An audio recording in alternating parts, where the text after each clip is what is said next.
Shalom, mari menginjil. Hari ini saya akan bahas tentang Lamek. Subjudulnya, kepahlawanan yang salah. Kepahlawanan yang salah.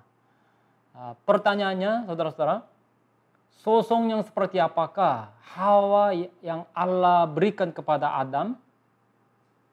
Dia adalah penolong yang sepadan. Penolong yang sepadan. Dalam naskah asli artinya orang yang memberi pertolongan dengan saling bertatapan. Dan dari sudut pandang sejarah penebusan, hubungan Adam dengan Hawa itu memperlihatkan hubungan Kristus dengan gereja. Nah, saudara-saudara, apa yang menjadi sarana utama untuk penggenapan kehendak Allah? Sarana yang paling kuat dan penting untuk menggenapi kehendak Allah adalah pernikahan.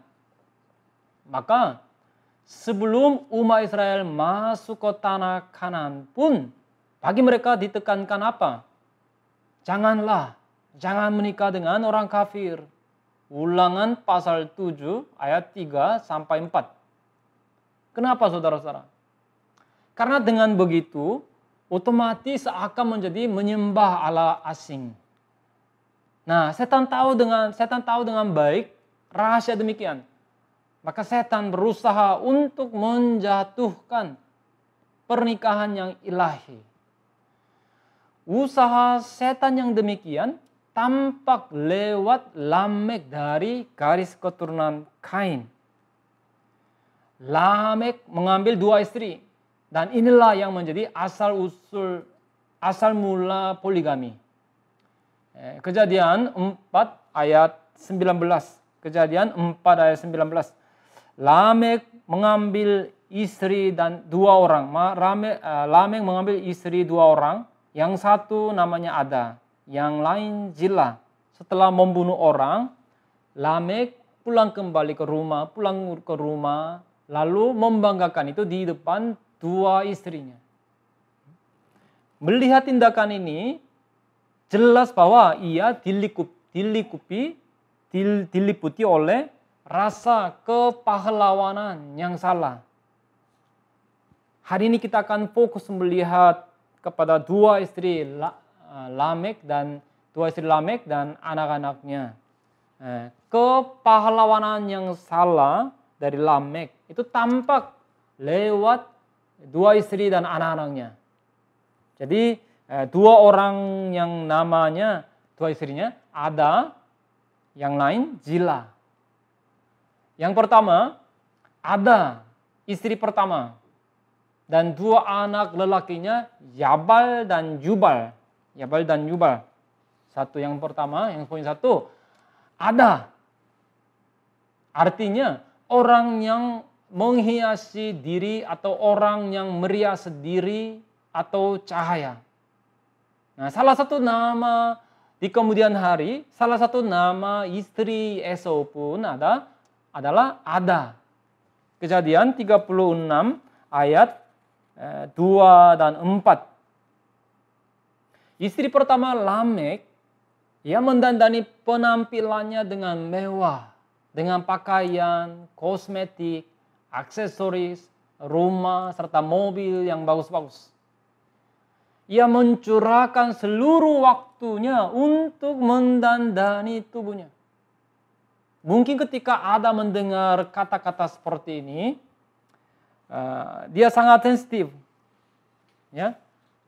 Misalnya, wah, kamu cantikannya, kamu gemukannya, kamu makeupnya bagus ya.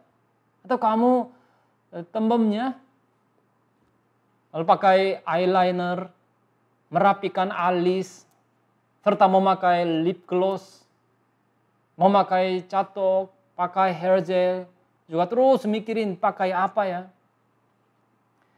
Kalau secukupnya ya oke. Tapi sampai tidak bisa meninggalkan cermin karena mengusahakan untuk lebih cantik dan cantik lagi. Katanya 90,5% mahasiswa masih Korea, merasa minder terhadap penampilan mereka. Beberapa belakang tahun ini muncul istilah lookism. Segala sesuatu dinilai dengan penampilan mereka, penampilan. Segala sesuatu ditentukan lewat penampilan. Jadi istri pertama Lamek itu Ada, dia tidak bisa meninggalkan cermin karena mengusahakan untuk lebih cantik dan cantik lagi. Tapi saudara, jemaat kudus tidak perlu menghabiskan terlalu banyak waktu di depan cermin. Dibandingkan di depan cermin dunia, jemaat kudus harus lebih memakai waktu untuk apa? Saya harap agar saudara-saudara lebih banyak memakai waktu di depan cermin firman. Cermin firman. Saudara haruslah lebih mengejar keindahan dari segi dalam daripada penampilan. Dan saudara haruslah memiliki mata yang melihat keindahan hati sebagai keindahan yang sungguhan. Keindahan secara luar menyenangkan mata, tetapi keindahan secara dalam memikat atau menarik hati, saudara. Yesus menegur para pemimpin agama Israel yang munafik. Waktu itu Yesus berkata apa? Yesus berkata mereka seperti ini, kuburan yang dilabur putih. Matius 23 dikatakan begitu. Yang sebelah luarnya memang bersih tampaknya, tetapi yang sebelah dalamnya penuh tulang-tulang dan pelbagai jenis kotoran. Meskipun luarnya didandani dengan indah, dalamnya sudah membusuk. Saya harap saudara-saudara memiliki keindahan yang sebenarnya di dalam hati daripada keindahan luar. Poin kedua, kita lihat Yabal, yaitu anak pertama dari Lamek, dari istri Yada. Anak pertamanya Yabal, artinya menuntun. Misalnya domba-domba atau kambing dituntun ke air, menuntun, lalu pindah atau mencari tempat yang lembab. Kejadian 4 ayat 20 sampai 21. Ada itu melahirkan Yabal. Dialah yang menjadi bapa orang yang diam dalam kemah dan memelihara ternak. Nama adiknya ialah Yubal. Dialah yang menjadi bapa semua orang yang memainkan kecapi dan suling. Ayat tersebut memperlihatkan akar dari beraneka peradaban. Di sini dikatakan menjadi bapa, became the father of, artinya ia menjadi pelopor dari bidang itu. Habel, adik Kain pun adalah orang yang memelihara ternak, ya kan? Tapi Habel, ia menjadi, Yabal, anak Lamek, Yabal, ia menjadi bapa dari peternak.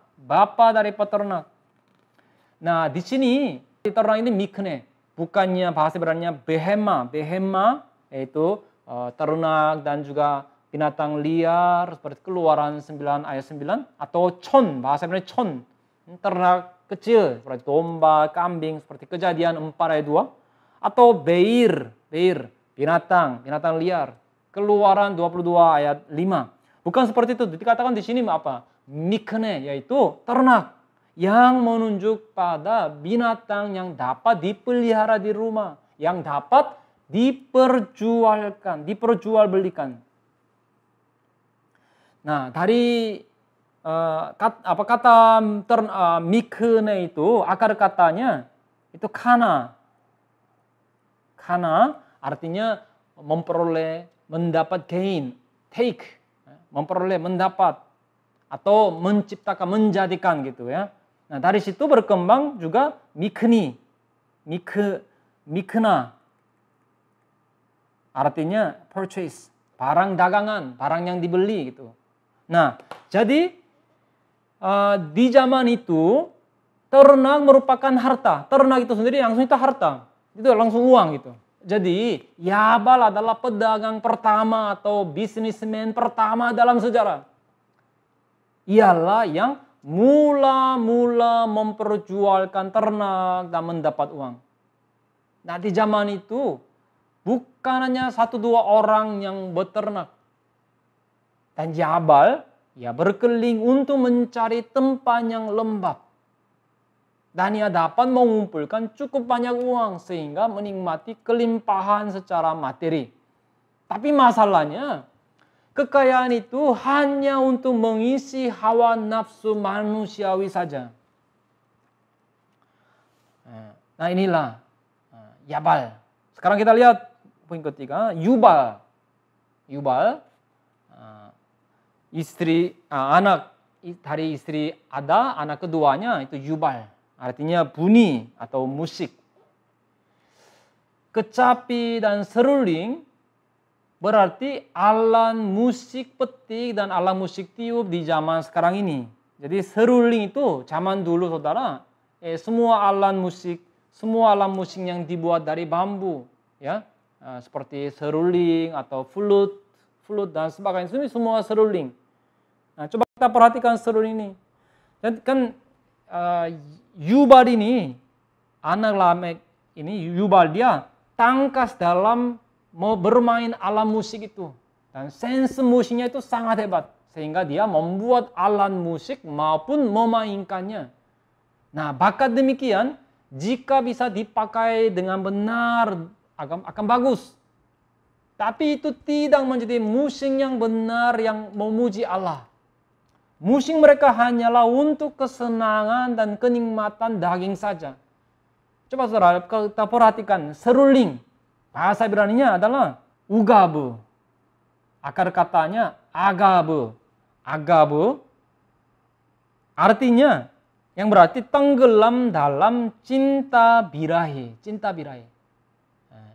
Jadi kata-kata ini berkembang agaba atau egebo. Menunjuk pada perzinahan dan sebagainya. Nah dengan kata lain, Yubal adalah pelopor dari seni. Pelopor dari seni. Atau maestro dari entertainment. Maestro dari entertainment. Ya, ia adalah pelopor kultur yang menggembirakan banyak orang. Menggembirakan banyak orang. Tapi musik-musiknya hanyalah untuk kesenangan dan kenikmatan daging. Coba saudara renungkan. Lamek saudara, Lamek generasi ke-9 dari garis keturunan Set. Ya, ayahnya Nuh, Lamek. Dari mulutnya muncul pengakuan-pengakuan yang penuh ratapan kan. Wah, kami bersusah payah di tanah yang terkutuk. Kejadian 5 ayat 29 kan. Dan ia sadar bahwa penyebabnya adalah kejatuhan manusia. Lalu ia mengharapkan Mesias. Kutuk dan harapan terkandung di dalam Kejadian 5 ayat 29 dalam pengakuan Lamek. Nah, sedangkan bagaimana dengan Yubal ini, anak Lamek? Yubal anak Lamek dari garis keturunan Kain. Untuk menghibur manusia yang meratap, ia apain? Membuat beraneka entertainment. Dengan kata lain, di zaman sekarang ini, Hollywood, pusat industri perfilman di Amerika. Atau K-pop, yaitu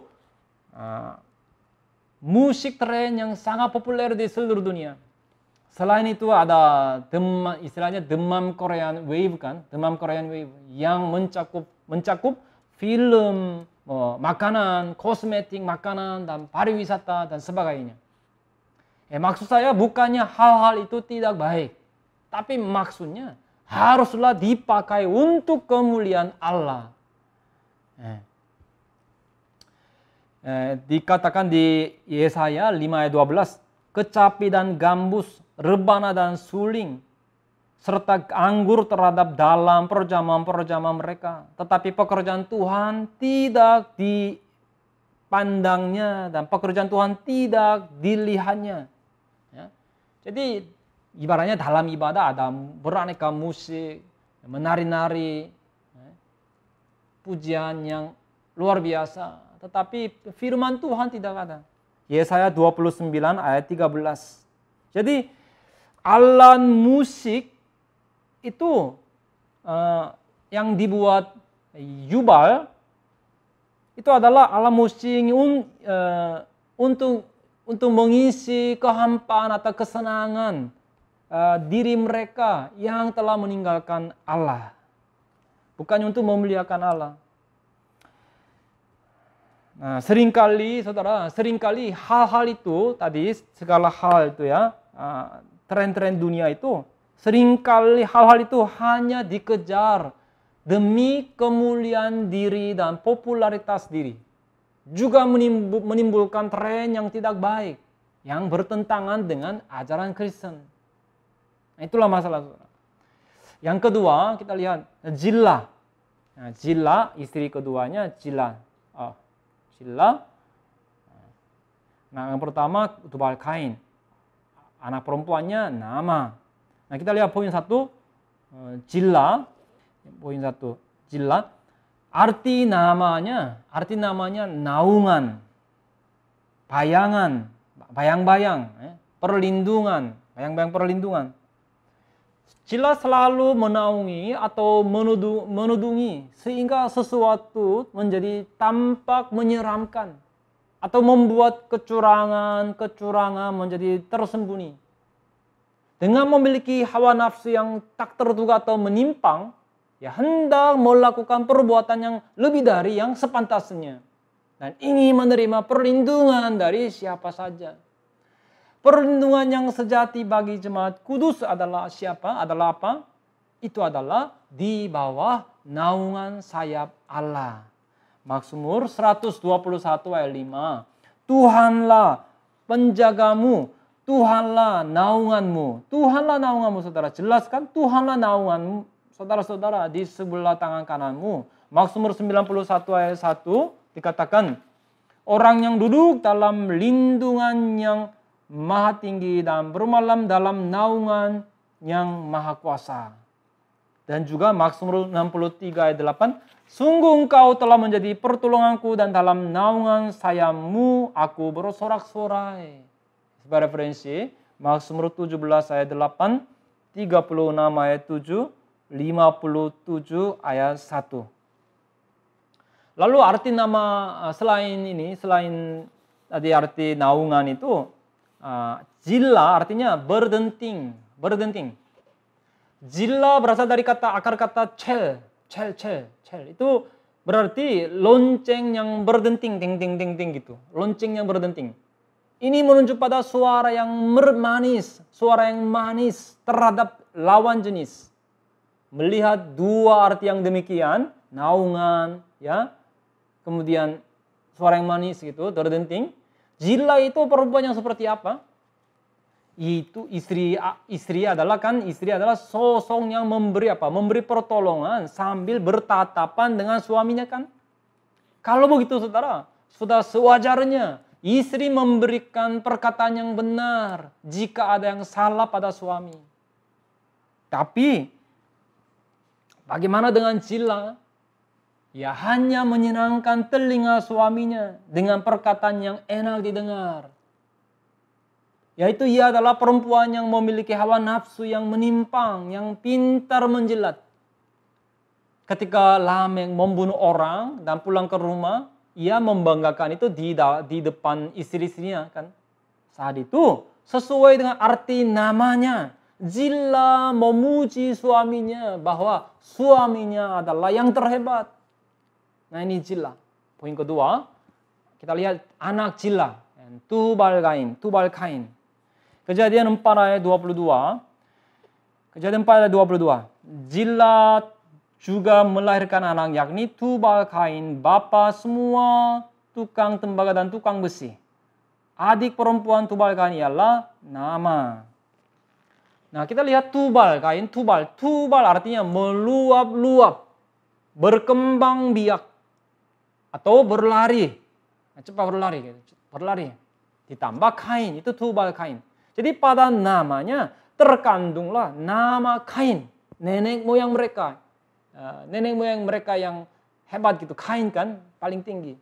Nah, ini menyiratkan bahwa sifat dosa Kain itu udah meluap-luap dan berkembang pada generasi Tubal Kain ini.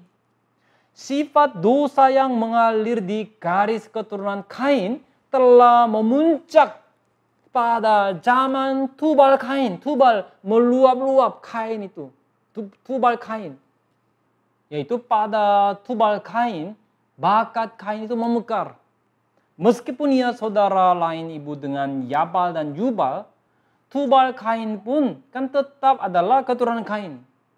Ya kan? Nah, Tubal Kain menjadi bapa dari semua orang yang membuat beraneka besi. Kalau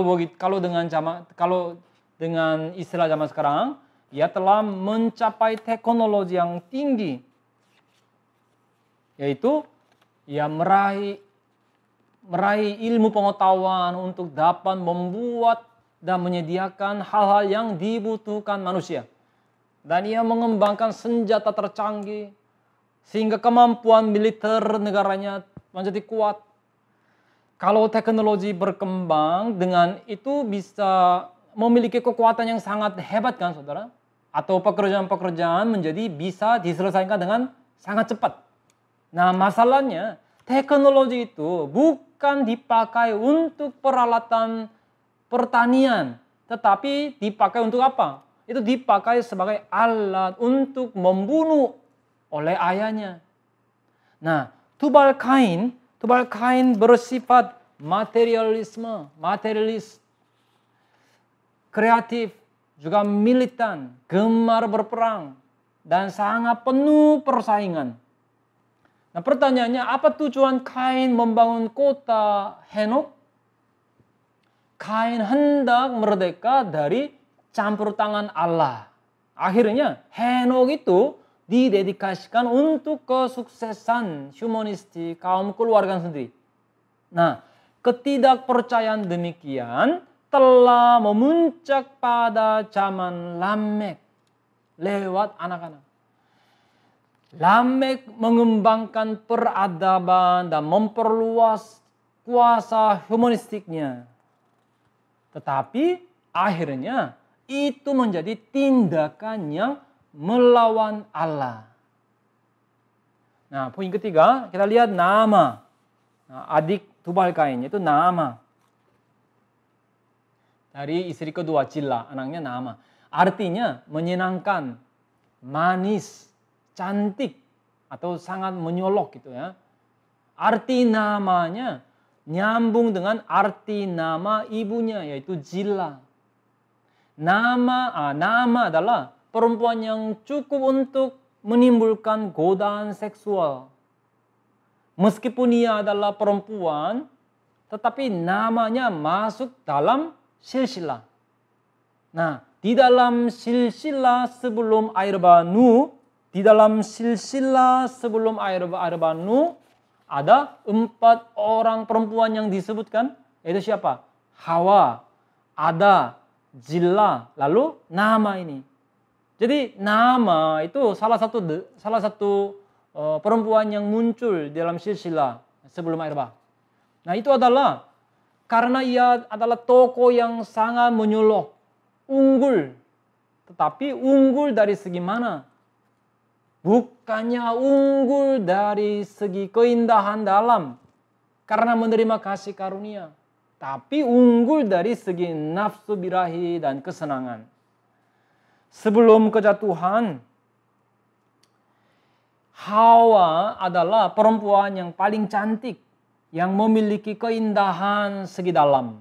Sedangkan Nama ini, ya, anak dari Lamek, Kain, Henok, Irad, Mehuyael, Metusael, lalu Lamek, kemudian anaknya, istri 2, kemudian anaknya ini terakhir. Siapa? Nama. Sebelum kejatuhan, Hawa adalah perempuan yang paling cantik, yang memiliki keindahan segi dalam. Sedangkan Nama adalah perempuan yang memiliki keindahan segi luar. Ya, kesimpulannya, hari ini kita telah melihat kaum keluarga Lamek dari garis keturunan Kain. Mereka mengejar uang, entertainment, teknologi tercanggih, serta keindahan dari segi luar. Ya, saudara-saudara, itu sangatlah wajar bahwa jemaat kudus yang percaya pun ketika membesarkan anak-anak pasti mengharapkan agar mereka menjadi yang terhebat di bidangnya. Seperti demikian kan? Sehingga sampai-sampai mengirim anak untuk kursus ini itu, ya kan? Tapi yang terpenting adalah kita mengejar hal-hal tersebut untuk apa? Hari ini, apakah saudara memiliki kekuatan? Apakah saudara memiliki kekuatan yang lebih unggul dibandingkan orang-orang di sekitar saudara? Saudara ingatlah bahwa kekuatan itu bukanlah kekuatan yang diberikan bagi saudara untuk menekan dan menindas orang lain. Itu tidak boleh dipakai untuk menyakiti hati orang-orang lemah. Anak-anak kita benar-benar tidak boleh seperti Lamek yang dilingkupi oleh rasa kepahlawanan yang salah sehingga meninggalkan Allah. Jika Tuhan berikan kita kekuatan, saya harap saudara-saudara menggunakan itu untuk memuliakan Allah dan melayani orang lain.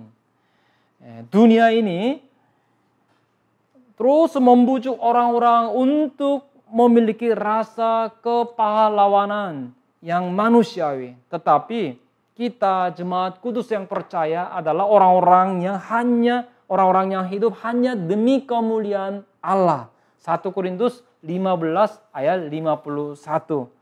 Ketika kita hidup seperti demikian, barulah kita akan menjadi pahlawan-pahlawan yang sejati di dalam kerajaan surga. Mari kita berdoa.